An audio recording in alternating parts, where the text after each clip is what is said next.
In the lead screws now. I'm going to do the sides first. There'll be basically two at the front on the sides, and then one at the back, which is connected to a motor. I'll show. This is an old NEMA 17 from a Mackie box, and it's got a little coupler here, so I can just plug that on the top here. It's going to go at the back, so I need to measure the distance between the wood at the back, and so I can decide exactly how far from the back the bearing needs to go. But those on the side, I don't really need to do much. I don't even need to measure really. Top, I've got one at the bottom as well. If I press them against the side, this thing is free to move up and down. So I'm just going to screw these in around there. 5 centimeters in, like that. Just use that as a guide. For the second one, what I'll do is just put that in there.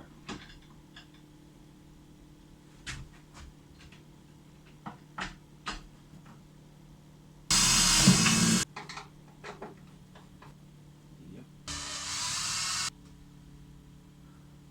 Oh, just noticed that these bearings are kind of special. They have these little screw things in it.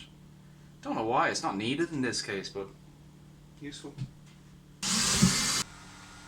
With the back one, that needs to be out from the back wall the same distance as the center of this NEMA 17.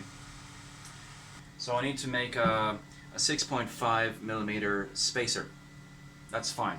3D printer. I've got a 3D printer right there. One here as well, but it's not finished.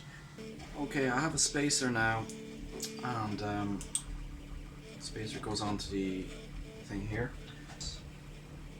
There.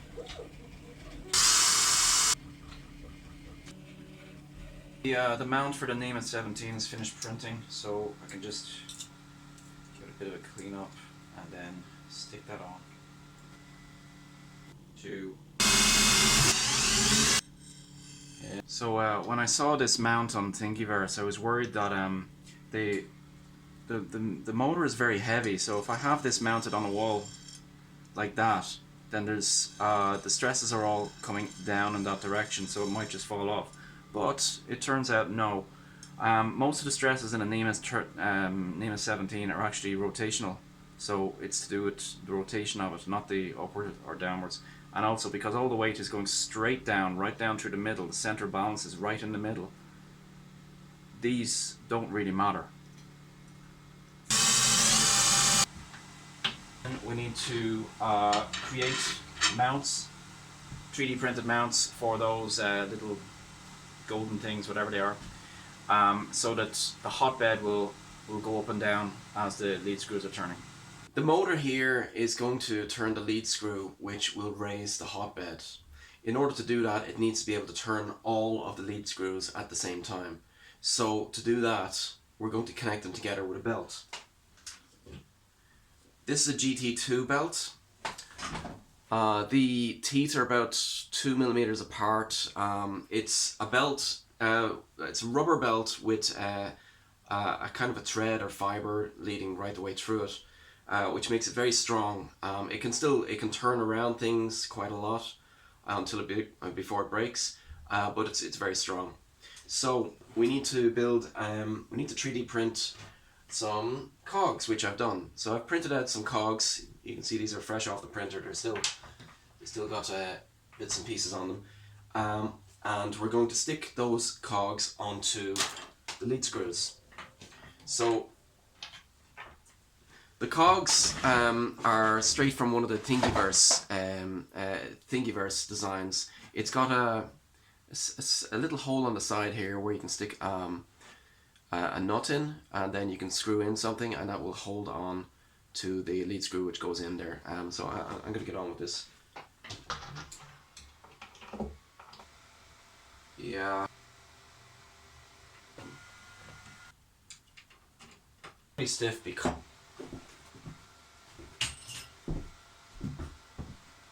Alright, the final part of this stage is to get the belt and cut it into shape.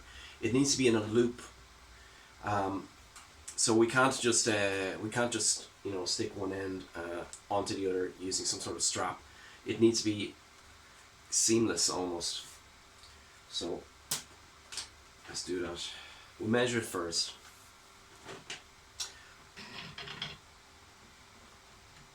Okay,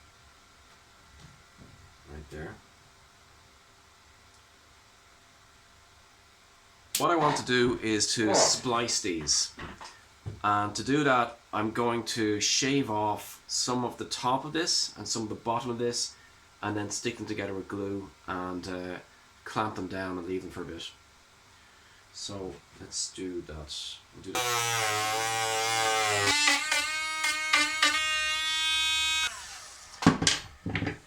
So I'm down to the fibers on both sides.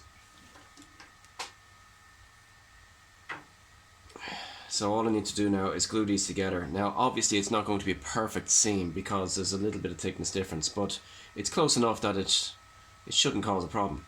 So to do that, I have this 3D printed splicer. Just open that up. Which is basically, you'll see when it's open.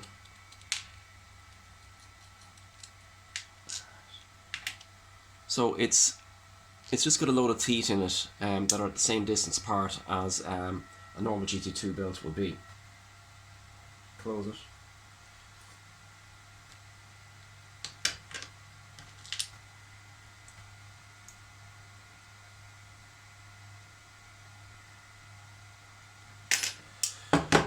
Right, so I've got that clamped. I'm going to leave that probably about, well, I'll just leave it.